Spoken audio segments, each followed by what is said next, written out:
Hey, this is LOA Today, the Law of Attraction show.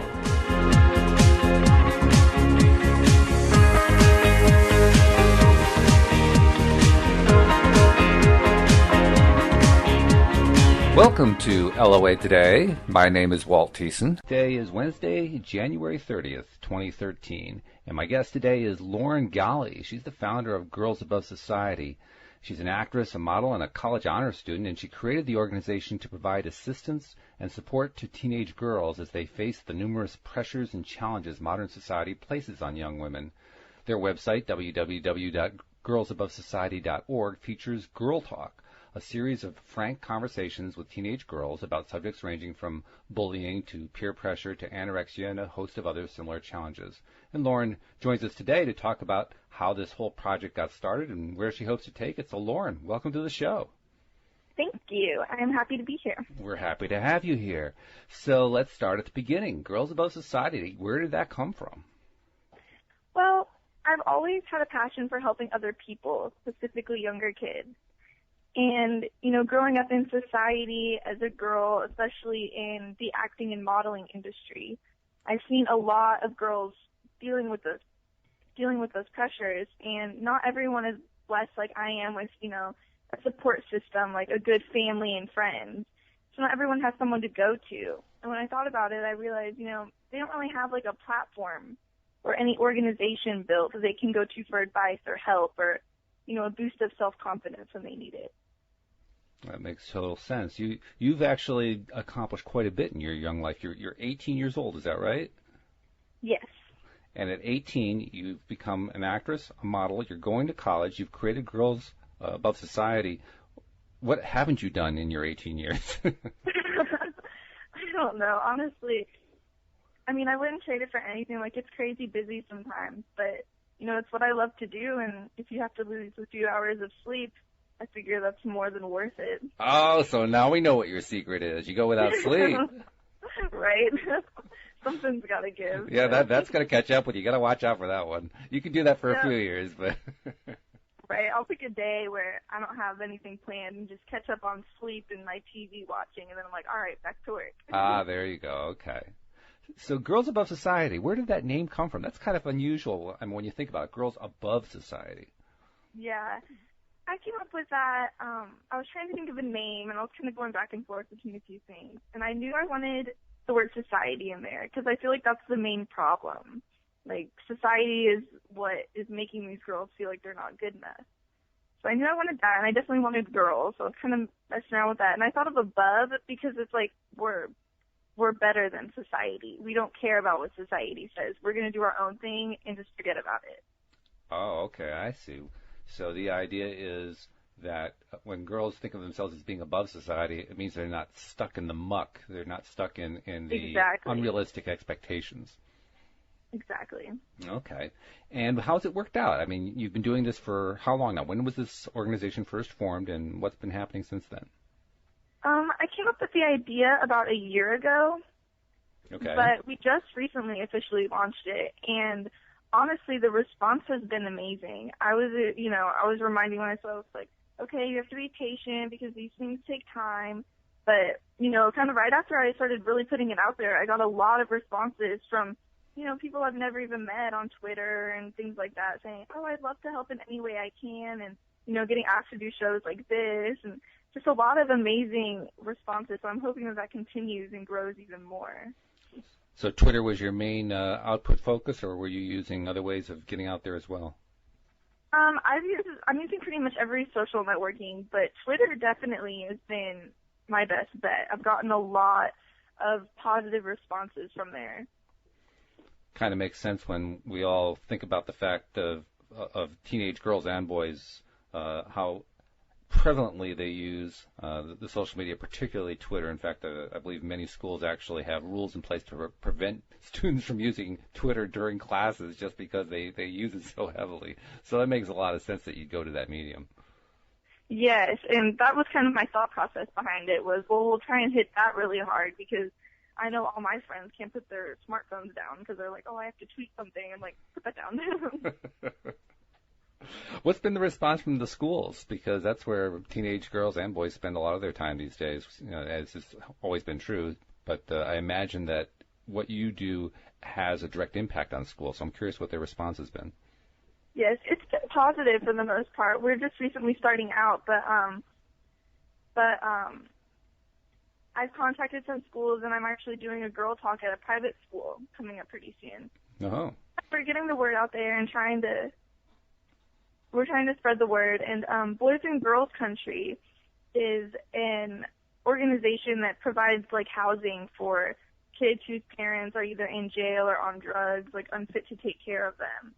And I'm going to be doing continuous girl talks there as well. And I think that's going to be amazing because, those are the kids who are really going to benefit from it because they really don't have that support system there at all. Now, of course, anyone who wants to hear a girl talk, they can actually go to the website and actually watch a video where you are showing one. But for those who haven't seen it yet, just describe a girl talk. What's it like? What happens? What kind of participation is there? That sort of thing. What I do is I'll get whatever group of girls I'm with, whether it's, a group from a school or a Girl Scout troop or, whatever group books the girl talk. And I'll sit down with the girls and typically we'll watch a short film that I've, acted in and that we've made, we being Girls Above Society. And they're about different pressures, like bullying, suicide, judgment. There's a range and they can pick which topic they want to talk about with their kids. Okay. And we'll watch it, and I'll just ask them, start out with simple questions like, what do you think about the video? And I can ask them because in each video, every character does something wrong. Like the bully obviously bullied someone. The one being bullied typically either doesn't tell someone or doesn't handle it in the right way. So we'll kind of go through that, and then I'll ask them, who here has been bullied? And it's funny how no one wants to raise their hand, and so I'll raise my hand and I tell a little, short story about how in middle school I had this one encounter with this girl, and their hands kind of start going up like, well, that happened to me once too, and they all kind of start talking, and that's the main idea is to get the girls to feel comfortable talking to their friends at school, because, you never want to go to mom because they're thinking, oh, it's been a bajillion years since she's been in high school, she doesn't know what I'm talking about. But if you're able to talk to, your best friend, then you know that she's going to understand because she's probably going through the same thing. And I think girls keeping it bottled up is a big source of the problem. Yeah, that makes sense. sense. I try and get them more comfortable talking to each other. And then after we talk about all that, we make a glitter jar. And it's this really fun craft. Really all it is glue, water, and glitter in a glass jar. And it's actually been used by therapists, mostly with young kids with anger management problems, because it's really soothing and relaxing if you sit down and watch the glitter settle. So I tell them, if you're ever feeling stressed or overwhelmed, you can watch the glitter settle and kind of forget about everything for a couple of minutes. And also, girls love glittery things in their room, so they love doing that. And then to finish it off, we do a photo shoot, and we have a Girls Above Society backdrop. And they'll, take crazy pictures with their cell phones in front of it, because I tell them, modeling is something that's brought me a lot of self-confidence. And it's helped me not worry about society's image of what I have to be or look like. So I tell them, I encourage you to find your thing. So we can try out, modeling for today. You might like it, you might not. You can, find something that you love doing. And they always have fun with the photo shoot because girls love to take crazy pictures. Oh, yes. Anyone with a daughter or a niece or a friend who has a Facebook page knows that. Oh, yeah. Definitely. It's really fun, and I hope that, they learn something along with, having fun, and they get to take a souvenir with them. So that's the main goal behind it. Okay. I'm wondering if you've ever heard any, once you got the girls talking, if you've heard any input or responses from them on, say, the topic of bullying or any of the other topics that perhaps surprised you or perhaps was new or something you hadn't considered before, something like that. Yeah, actually, we did. I tell the girls that they can tell a story about a time that they saw someone being bullied or they were bullied. But I tell them, don't use real names, or you can say my friend, my brother, if it's about you, or it can really be about your friend. You don't have to say names or who it happened to or anything. But, it's funny, the girls don't really notice it, but I do. And I can tell when they say my friend and they're really meaning themselves sometimes. And they tell some stories, and I'm like, wow, this girl's been through a lot, and I just feel sympathy for them. It's crazy that she's even here, like, smiling, having fun after all that. So it's amazing what some of these young girls go through, and it's changed so much because I'm thinking when I was, like, 12, 13, I was just then starting to think boys were cute. I was, like, scared of them still, and they're telling these crazy stories. I'm like, wow, that's insane. It's been a while since I was a teenager. I even hesitate to say how long, but let's just say it's been well over 30 years. Yeah. And I'm sure that things have changed quite a bit. Bullying did exist, but it was not any kind of a major thing. And just the fact that it has become a major thing, first of all, I'm glad that people are paying attention to it. But second of all, it shows that there has been a lot of change over that time period. So somebody of my generation, one of the things we want to know is how does bullying manifest these days? I mean, how does it tend to come out? I find that the people who are bullying others are really the ones who need help the most, because usually they, aren't feeling confident about something, or they have troubles at home and they just want to take it out on other people. So I feel like a lot of times people focus on the ones being bullied and forget, and they don't think about the bullying. It's like, well, maybe they're the one with the real problem. So I think that's kind of how it gets started, and it's kind of a chain reaction because, if someone's bullied all through middle school, once they get to high school, they might think, oh, well, I'm going to show everyone else, and then they start becoming a bully, So it's kind of like this movement that started, and we need to, like, counteract it. And so I'm trying to get girls thinking, like, you don't need to worry about them. If someone bullies you, you should feel sorry for them because they probably have something going on in their life, and they're probably jealous of you for whatever reason, So you should just ignore them, or if anything, try and talk to them, be friends with them, but don't let it get to you. That's the main message. What if the bullying escalates? What then? Oh, I would definitely encourage girls to, go to a parent, teacher, any type of adult that you trust, and put it in their hands, because young girls should never try and handle it themselves, because that's just never going to end well. Okay. How about peer pressure? I mean, that's something that even my generation recognizes. Everybody who's ever been through school recognizes peer pressure. How does that play out these days? What kinds of peer pressures are kids running into, and how do you discuss that when you're doing a girl talk? There's a crazy amount of peer pressure, especially in young girls, too, that I didn't even have when I was that age. Like, people are approaching them with either drugs or alcohol, or boys are trying to pressure them to do things. That's why I kind of try to tell them, like, you need to find your, group of friends that you feel comfortable with. And typically if someone's peer pressuring you to do something, you don't really want to do it. You're just trying to seem cool. And I always give the girls a talk of, like, the popular girls in school, it's not the end of the world. I'm like, I promise you, after you get out of middle school, high school, it doesn't matter who was popular. No one cares anymore. So I'm like, you need to find your group of friends who, they all do what you like to do. They don't pressure you to do anything. You just stick with them and don't worry about anyone else saying anything.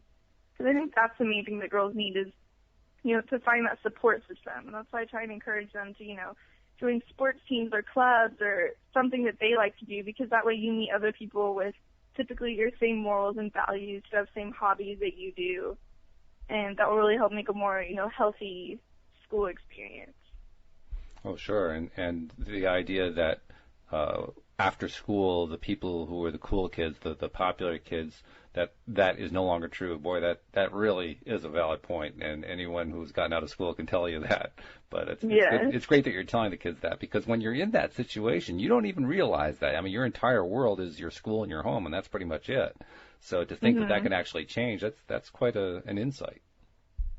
Yeah, when I was in high school, I remember thinking, like, looking at the popular kids and being like, how do they have so many friends and they're so popular? It feels so lame. And now, now that I'm in college, I drive through Whataburger and, they're doing nothing. They're not going to college. They're not doing anything. They're working there. So it's kind of like I'm not so jealous of them now. It's funny, there are even movies that have been done that talk about that subject. An old movie dating back to the 1970s comes to mind, American Graffiti, where at the end of the movie you realize that not only is everybody going their own ways, but all the old relationships are changing, and their biggest concern is, my God, can we continue to be friends because we're all going in a different direction? Right. Yeah, it's quite a thing. How about some of the more serious things? One of the topics that you mentioned is anorexia, which of course is very serious and has very deep roots, usually in a person's family and school experiences. How do you address that one? Because that one's a rather challenging topic. Yes, and that I've seen that a lot since I'm in modeling, I can imagine. Yes, like we'll have a, runway show, and you have to be there early in the morning for hair and makeup, and I'll see girls that won't eat all day because they're like, oh, I'm going on the runway, and I'm like, eat fruit or something, like, and so, no, you're not going to walk out and someone's going to be like, oh, she ate this morning. It's girls who are already like stick thin, and they still feel like they need to not eat. And, I've never in a girl talk had a girl say that she was not eating or anything, but, if I did, I would definitely make sure that she consulted, an adult or something, because that's a very serious health issue. That goes beyond, oh, I feel a little I'm not confident about this. That's a big jump, and that definitely gets more serious. And it's really sad how many girls feel like they have to either not eat or eat a lot and then go throw up. It's horrible that girls feel that way because, I love food, and it's just moderation. I think if you want to lose weight, it's important to teach girls that you just eat healthy. You don't eat less. You eat healthy. You exercise. You do it the right way instead of just not eating, because that doesn't help anything. I can't say I'm surprised that you haven't had anybody who's brought it up, because my wife, Louise, who unfortunately couldn't join us today, she wanted to, but she had a change in schedule, so she couldn't be here. But she has a background as a therapist, and plus she also experienced anorexia in her own life. And one of the things that she's told me is that anorexics very rarely are aware of their own anorexia. Really? It actually gets to the point where they look in the mirror and they don't see what you and I see. They see themselves perhaps trying to reach and achieve this ideal that is really not an ideal at all, but this ideal girl image. Or it can even be for boys too, although anorexia is much more prevalent in girls. But they're trying to hit this ideal, perfect figure, perfect everything, perfect thinness and all that kind of stuff. And they don't realize, they don't actually see the over thinness. They don't actually see the signs. You can actually find in popular magazines, the news counter. I can't remember what they're called, but the rags. The National Enquirers, that kind of thing. You can see the pictures of women who have developed severe anorexia, and very often those women can't see it. Everybody else can see the bones sticking out and everything else, but the women themselves have trouble seeing it. And very often it isn't until someone gets them to talk to a therapist or gets them to talk to a counselor that the counselor is able to show them what everyone else is seeing, and it can actually be quite a revelation for them. So I'm not surprised at all that the girls haven't brought that up. If you had someone who did bring it up, that's probably somebody who's already in some sort of therapy. Right. Yeah, it's just crazy to me that that's even become a trend. Yeah. It just blows my mind. Well, I can't tell you all of the reasons that people become anorexic because I'm not the expert that my wife is. I can tell you what happened in her case, and she tells me her case is actually a little unusual. In her case, when she was growing up, now her parents were what are often called Depression-era kids, right? So in other words, they grew up during the Great Depression. And Depression-era parents tend to have a lack mentality. So everything, you're very frugal about everything. You make sure you eat all your food. You make sure that no scraps are left behind. You everything is valued. Everything is treasured, and you never take anything for granted. One of the other mentalities that comes along with it is you are very modest with your budget. You only buy just enough. And what her parents did unwittingly was they underfed her. There was never quite enough food, so she was always hungry. She was always looking for something more to eat and not able to get it. And that created a mentality in her mind that said, you can never have enough food. You can see how that would be extremely damaging. Yes, that definitely would be. Right. So that's actually not the most common kind, but that's the kind that she experienced. I can't tell you what all the common ones are. I'm not an expert. I'm just telling you what she's told me about her experience. But I thought you'd find that useful. It is crazy. It is very crazy. Another item you list on your list of possible topics, depression. That's got to be a big one. I imagine there are a lot of girls, a lot of boys too, who experience depression going through teenage years, because that can be a very depressing time. Yes, it can. And I feel like a lot of the, teenagers don't even realize that they have depression. They don't really think about it in that way. They just know that they're not happy. And it all goes back to the same thing of like, society's just gotten to the point where it's like, if you don't look like this, or even for guys, it's like, the magazine covers and everything. It's like, if your girlfriend doesn't look like this, you can't get girls, and girls feel like, well, I don't look like that, I'm never going to get a guy. And it's just this vicious cycle. And I mean, I can definitely see how a teenager could feel depressed if they feel like they're not good enough. Mm-hmm. And, that's why, back to the name, that's why I really picked that name, because it's like, forget about that. And, because, I tell the girls at Girl Talk, too, like, everyone has something really cool about them.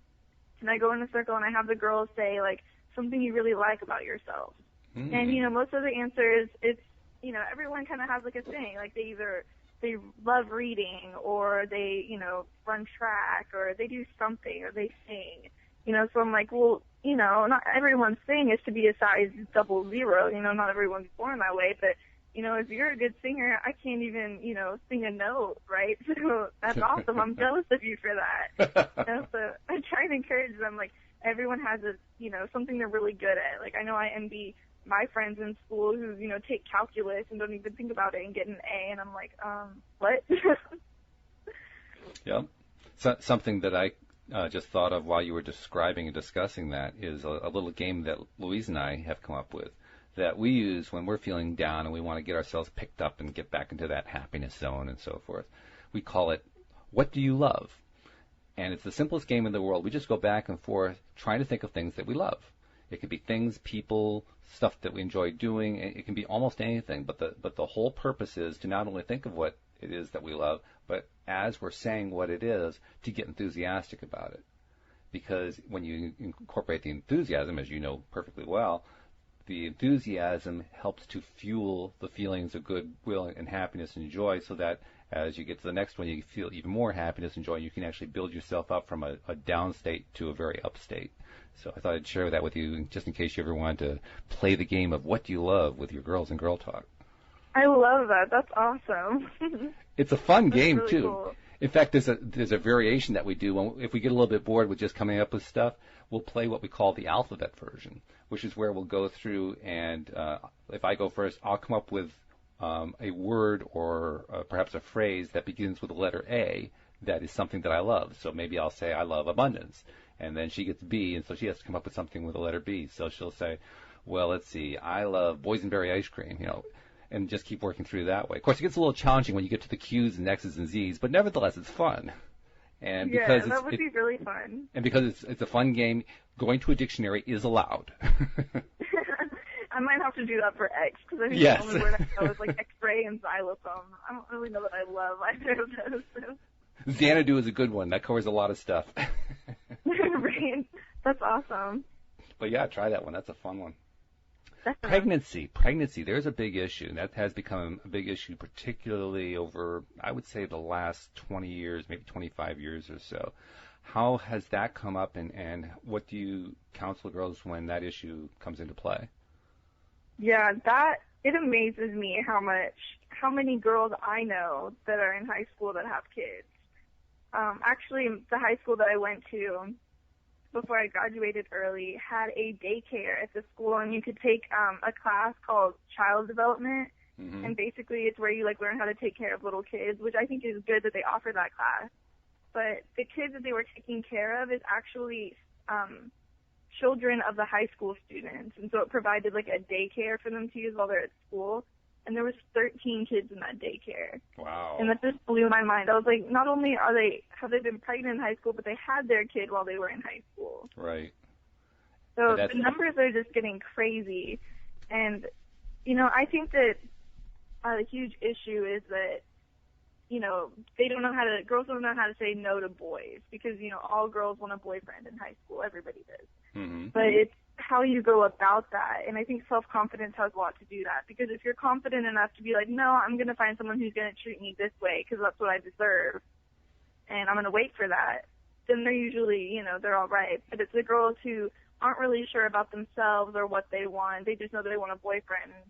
yet again, society kind of makes them think, well, this is what you do to get a boyfriend, since it's almost like a trend now to have a kid when you're, 17, 18. They'll think, okay, I'll just do that. And, those shows like 16 and Pregnant and Teen Mom, I mean, although on the shows it does show the negative aspects of the girl having the kid, at the same time, you can't help but when you watch a TV show, you love the characters. That's just natural. So it's like, oh, I love her, and she has a kid. So people want to jump on that bandwagon, and I don't think they realize what they've done to their lives until after the fact. Because I know this one girl, she had a kid her sophomore year, actually, in high school, and she became, for some reason, really popular after that. Because everyone thought it was, cool, which I was really confused by. But I actually liked her reaction to it, because she told everyone, you shouldn't be impressed. This ruined my life. I can no longer, go out when I want to. And she's like, and now I don't know, what I'm going to do about college. So don't, be impressed by this. This wasn't on purpose. This was a big mistake. Good for her for saying that, because that's another form of peer pressure. She could have kind of, fallen into the trap of vicariously living off of other people's praise and perhaps denying the other stuff that was going on. Good for her for saying, no, this is not a good thing. Don't do it. Yes, I was proud of her for doing that. And she actually goes to my college now, and I'll see her around and stuff. And her kid must be, 4 years old now, which is just crazy that she's my age and she has a 4-year-old. And I'm like, I'm not even planning on doing that for a while. I can't even imagine having that, because it really takes away your childhood. She had hardly any teenage years for herself. You mentioned the importance of confidence, and of course confidence is very important. What do you draw upon to build your own confidence, and also what do you tell the girls to help them learn how to build their own confidence? I just really focus on, I think it's important that you find something that you love to do and you pursue that and stick with it. And for me, it's been acting and modeling are the main, things that are de-stressors for me, and that's something I love to do. And it's something that, I've been doing for a while and I know that I'm good at. So it's, a big confidence boost, to go on set and be like, I just nailed that scene, or to do a modeling photo shoot and see the pictures afterwards and be like, those turned out amazing. That's a big confidence boost. But if I tried to, if someone said, oh, we're having karaoke night, that's not going to boost my confidence. So I'm like, I don't want to do that, because it's not, something I'm great at. So that's why I try and encourage the girls to find that something. And really the only way you can do that is to try things. And I think a lot of girls are shy and nervous, because I know freshman year, I don't think I was really involved in anything in high school. I was just kind of trying to figure out what was going on. But I try and encourage them, because when my high school years really started getting fun was when I did get involved, and I was in theater and things like that, and I had a lot of fun. So that's why I try and tell the girls, find something you're good at and go try something out. And if you're not good at it, at least you tried. You can go try something else after that. And I think that's really beneficial for young girls to, find that thing they're good at, because chances are that will boost their self-confidence. If they find out they're good at soccer and their team wins the championship, that's an amazing amount of confidence that they get. And they're having fun at the same time. So I think that's the best way to do it. And in addition to things that they're good at, I would imagine it would be things that they love, because, you're doing modeling and acting, which are very high-stress industries, very high-stress businesses to be in. So if you're going to stick with it, you actually have to really love it. You have to just, wow, I want to live and breathe this stuff. So I would think that would be just as important, if not more important, perhaps. Yes, it really is. It has to be something that you love doing, and, you have to find happiness in it. And typically if you're doing something that you love, it's kind of like a de-stressor, even though the industries I'm in are fast-paced and stressful. If I'm doing a photo shoot, I'm not stressed out about what some guy I think is cute is thinking about me, or my homework for tomorrow, so it's a good escape from, everyday stresses that high schoolers face. And if after school they're just coming home and sitting in their room, they have nothing else to do but to sit and think about all that. One of the concepts that's taught in law of attraction circles is the idea that if you're doing something and you can just keep doing it over and over and over again because it's so involving and so engrossing, that's the kind of thing you want to focus on. Whereas if you have to make yourself do it, that's your signal to yourself. It's not something that you're really loving. You're doing it for other reasons, but that's how you differentiate between what you love and what you're just doing because you're good at it or because somebody else thought you should be doing it. And I found that to be really useful, the whole idea of looking for what it is that, man, every time I do this, I just want to do more of it. That's why Louise and I do this radio show, because we love it. It's so much fun interviewing all these people. I mean, by the time I'm done with an interview, I'm jazzed. My day is set. I can imagine, yeah. And I imagine that the same thing would be really appropriate for especially teenage girls, because once they can, this is the exploration time of life, right? The teenage years, trying to find what jazzes you, what really gets you going, because when you can, and you're going to try a lot of things. Everybody tries a lot of things. I'm going to try this for a day, try that one for a week, and so on and so forth, until you latch onto something that, wow, I just got to keep doing that. I would think that would be the kind of message that teenage girls would really need to hear. Yes, definitely. You know, it's funny, when I was younger, I tried several sports, you know, because I wanted to play sports when I was younger. Mm-hmm. So I did t-ball, and I think I did soccer, and, you know, all this stuff. And I'm like the least athletic person. Like, I did not play sports. But I didn't know that yet. And so after, you know, I don't know how long I played those sports. I don't think it was long. And so I came home and was like, Mom, I don't want to do this anymore. That's like the only way I figured out that, yep, this isn't for me. Like, I'm getting killed. Like, definitely not for me. And so, you know, but you have to have those experiences and try something, and then you'll see the comparison of, like, when I did that, I was miserable, but now this is fun. You know, you can kind of compare and find something that really suits you. Do you run into girls in your girl talks who are on the shy side and a little reluctant to try new things, a little reluctant to join a new group and that kind of thing? And if so, what do you tell them? Yes, I've definitely come across that. Usually there's at least one in the group who you can tell is a little more standoffish or, like, unsure about the whole thing.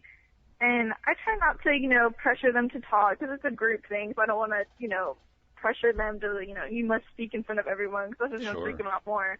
So I just kind of, you know, I usually ask, and I try not to point out certain girls, except for whenever it's like, you know, say something you love about yourself. But other than that, it's a group discussion. So, you know, if someone doesn't choose to speak, they're definitely listening. And that can help just as much as talking about your problems, as hearing someone else's and thinking, okay, well, I'm not the only one, or, like, she handled that this way, if she's kind of having the same problems.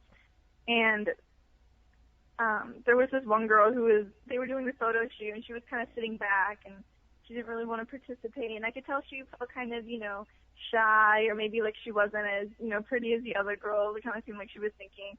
So I went over to her, and I was like, hey, do you want to, like, take a picture with me? And she was like, okay. So then I, like, brought her up, and we took, like, because the girls were doing, like, crazy poses, and I just took, like, normal pictures with her. And then I could tell then she was having more fun. So, you know, to find that girl and figure out, you know, well, why isn't she participating? And I can usually figure it out pretty quickly. I mean, if you're mad or, like, upset with someone, that's a big difference than, like, because I could tell she wanted to. She was just a little, like, didn't know how. Uh-huh. And once I got her out there, then she kept taking pictures with the other girls, because I kind of sneaked out of the picture before she even noticed, you know, taking pictures with everyone else, and ended up having, like, a fun time, and the pictures were really cute that came out. So sometimes they just need that little extra push without even knowing that you're pushing them. I'm not sure if parents still do this with kids, but I remember growing up, it would be usually the father, sometimes the mother, who would help you learn how to ride a bike. And what you're describing sounds very much like that. They're one with you, helping you push the bike, and all of a sudden they let go, and you're on your own. You don't even realize it. Yes, and then, you know, I know when I was doing that, if I happened to fall, I would get so angry that he let go. Like, sorry. But then, like, the one time that I didn't, I was like, yay! I'm, like, happy. He's like, okay. Oh, that's funny. One other thing you listed here as the different kinds of things girls face is anxiety. What did you mean by that, and how exactly do you address that? Is what? I'm sorry. Anxiety? Oh, anxiety. Yes. I think that a lot of girls are stressed out easily, and especially if you have, you know, family problems or problems with your friends going on, and then school on top of that, and 9 times out of 10 your parents are wanting you, you know, pressuring you to get an A, which, you know, there's nothing wrong with that, they should, but if you have a million other pressures going on too, sometimes that can be incredibly overwhelming. So that's why we kind of make the glitter jars with that in mind too, because I'm trying to encourage the girls that, you know, if your brain is like go, go, go nonstop because you have a million things in your mind, just kind of stop and think, okay, what's really important in this exact moment? and focus on one thing at a time. Because I have to do that oftentimes too, because it's like, okay, I have 3 things to do by tomorrow. I have homework, I have this, and it's like, okay, you think about this logically, like, what do I need to do first? And then after that's done, I need to do this, and then I'll have time to relax tonight. Instead of if I just sit there thinking, oh my God, I have so much to do, chances are I won't do any of it, and then I'll get more stressed. So it's just kind of sitting down and thinking about it logically. And that's kind of what I try and tell the girls, sit down, take a couple minutes to breathe and like think about this instead of just freaking yourself out all the time, because that doesn't lead to anything positive. So I guess anxiety, in contrast to peer pressure, is more like adult pressure or authority pressure or parent pressure or pressure from the older people. Yeah, I mean, typically with grades, I think that applies the most because, all parents want their kids to do good in school. And, of course, if you're not doing your homework, your mom's going to be like, what the heck, why aren't you doing your homework? And school tends to kind of drop off if they're worried about what size they are, what boys like them, or if, they're suffering from something like depression or anything like that.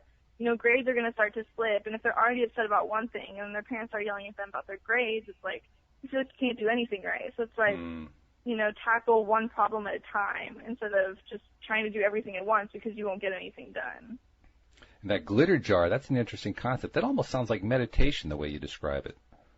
It kind of is. I have several from the girl talks that I've made, and I like them, I'll sit down and watch them, and it really is relaxing. If you just honestly are sitting down and just watching the glitter fall and you're not really thinking about anything else, it really is, soothing and relaxing, and they're so easy to make.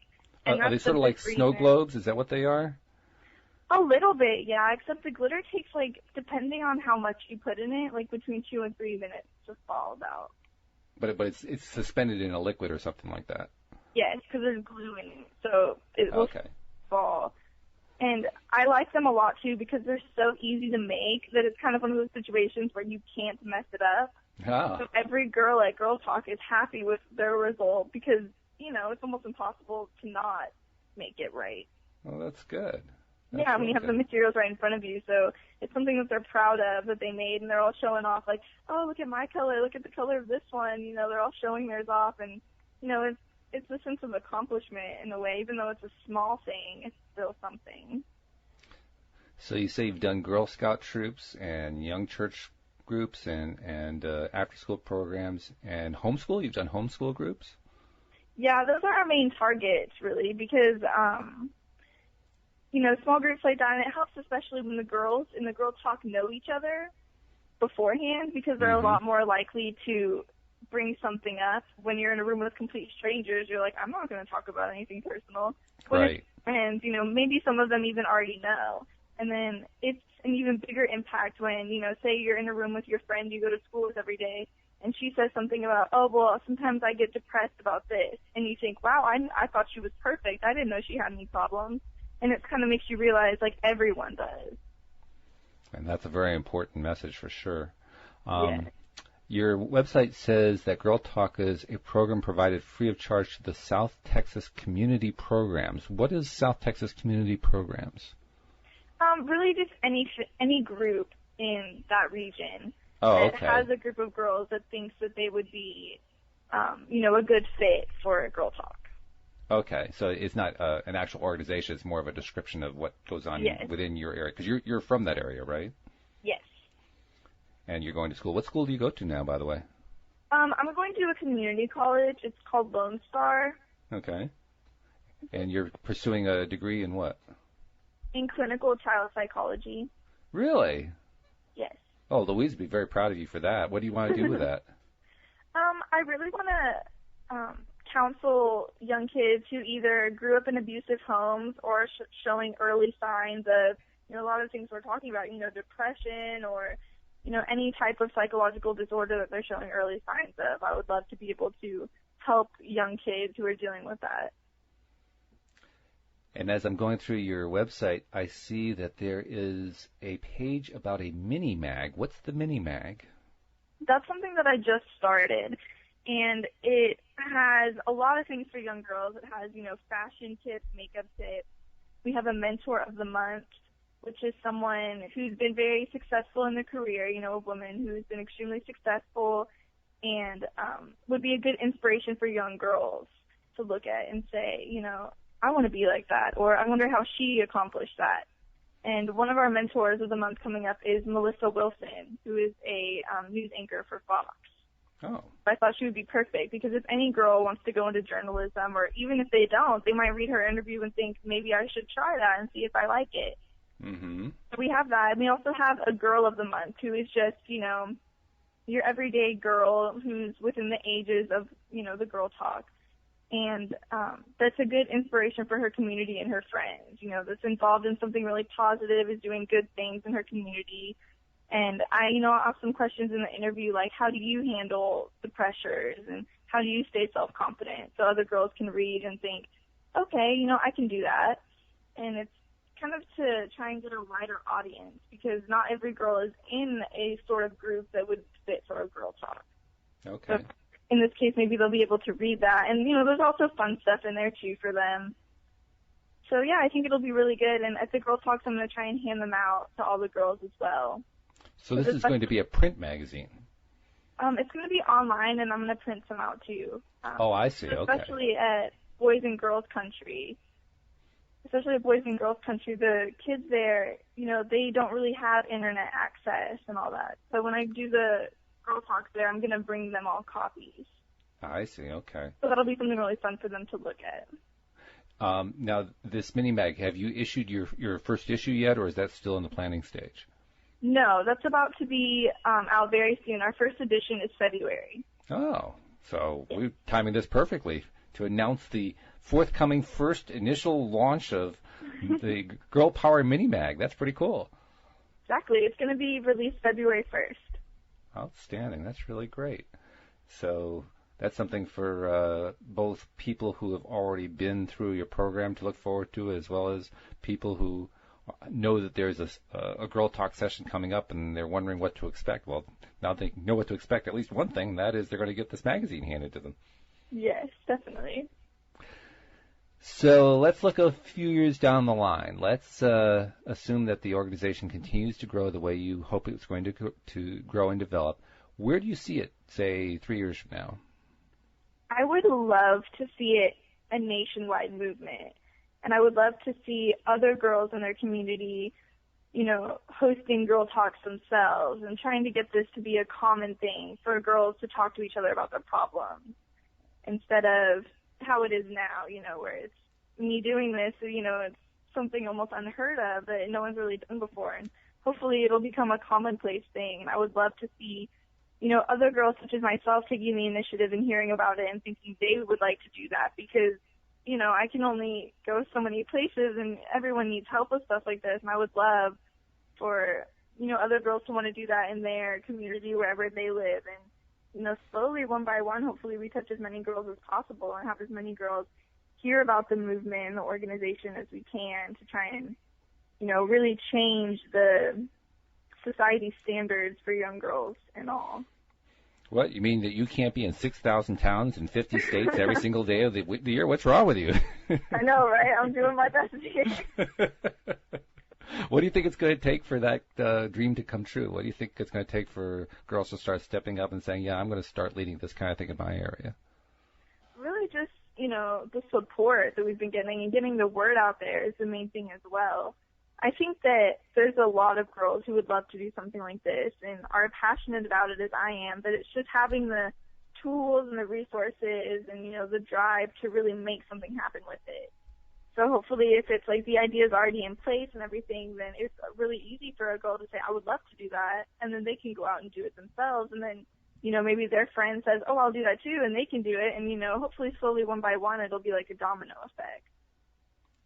Now, Girls Above Society has a board of directors. I give you credit for actually having been able to put together a board of directors so quickly. Tell us about the other people who are involved in the project.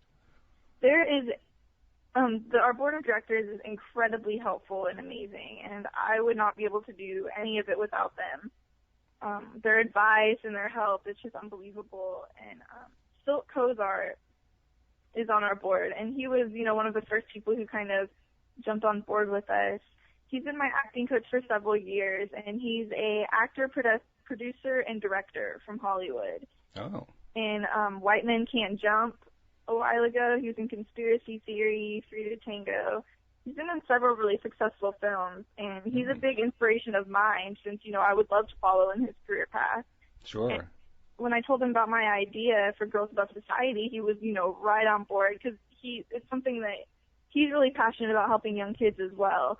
So he jumped right on board with it and was like, I will help you with everything or anything you need. And so I'm really blessed to have him on the board.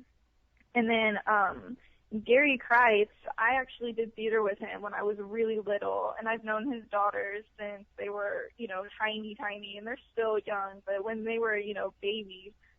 And so I kind of grew up with him, and he's, really passionate about helping people as well, and his daughters fit in the age bracket perfectly for our organization. So it's something that he feels incredibly passionate about because his daughters are, right there. And, so he was like, of course we'll help. And, his girls are really excited about it too. They love the idea. And he's a great businessman too, which helps a lot because, when it gets to those sort of aspects of an organization, I'm, not the person that you should go to. But, and then our other board member is Rachel Briones, and she is a director, and I've been in a couple of her films, and she's wonderful to work with, and she's been a huge supporter of mine and helped me a lot with not only my career, but just anything in general. And so she's really excited about it too, and she, helps a lot with the media aspects of the company, since she has that, directing. Since that's her job, she, has been really helpful with that. So it's an amazing group of people, and I'm really lucky to have them on board with me because it's one of those things where no one can do it by themselves. You have to have, a group to help you or a support system of some kind. So I'm really lucky. Sounds like you have a great group of people there. The field you're in, acting and modeling, of course, is not only a high-stress field, but it's a very glamorous field. I can just imagine there are going to be some listeners to this interview who are perhaps in your target age group and who are thinking, well, gee, I wonder maybe I could do something like that. But of course, it's not for everybody. What would you tell to them? What would you suggest in terms of how they figure out whether it's for them? And if they really do truly find there is a calling, what should they do? I would definitely suggest trying it out. Try it out how? Well, the way I first got started with it was I did theater in high school. And that was kind of, I did theater since I was really little. But, when you get older is when you start actually doing, like, the big part. And that's when I really, found out that I was kind of falling in love with acting. But since I'm not a singer or a dancer, musical theater wasn't really my thing. And in high school, that's, the main focus. Right. So someone suggested film to me, and they said, well, maybe you should try film work.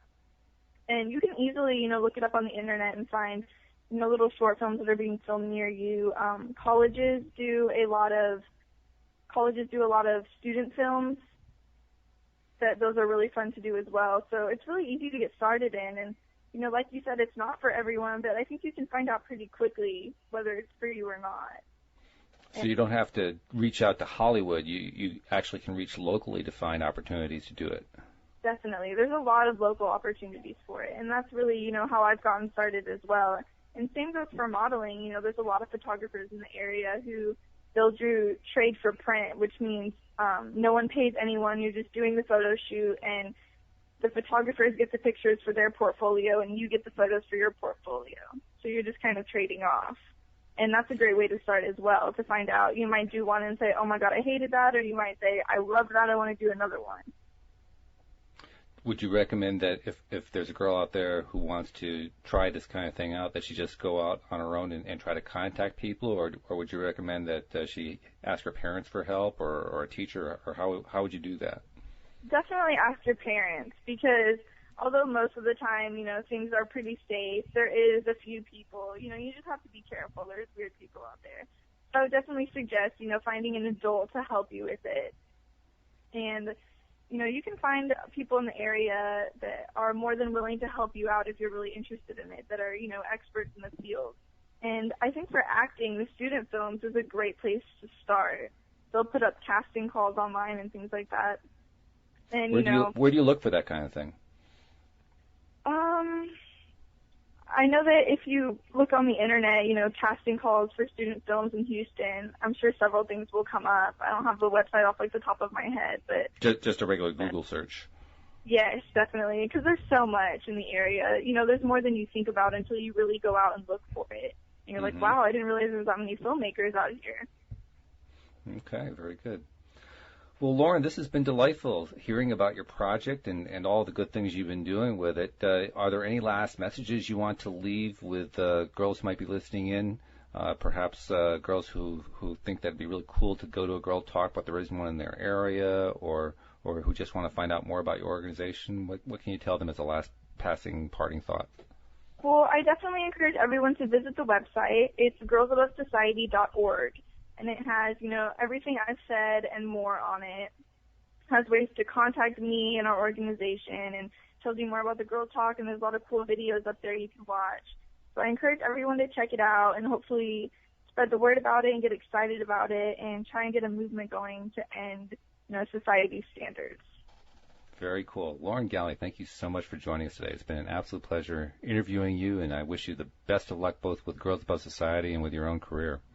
Thank you so much. I really enjoyed talking with you.